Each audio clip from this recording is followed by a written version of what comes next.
Is your social security info up to date with Chase? Let's make sure it is securely. First, head over to Chase.com and log into your online banking account using your username and password. Once you are logged in, look for your profile icon.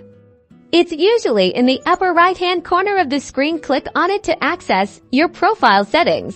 In the drop-down menu that appears, find and select the Profile and Settings option. This should take you to a page where you can manage your personal information. On the Profile and Settings page, locate the Personal Information section here. You'll find options to update various details, including your address, phone number, and potentially your social security number. If you see an option to update your SSN directly, click on it. Chase may require you to verify your identity through a two-factor authentication method, like a security code sent to your phone or email, so follow the on-screen prompts.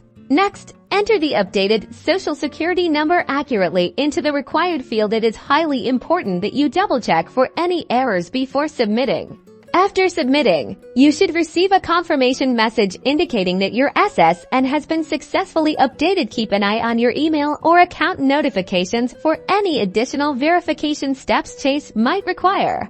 And that's it. Remember, keeping your information updated with your bank is crucial for security and compliance. If you do not see an option to update your SSN online, you will need to contact Chase customer service directly for assistance. Be sure to ask for secure methods of providing this sensitive information.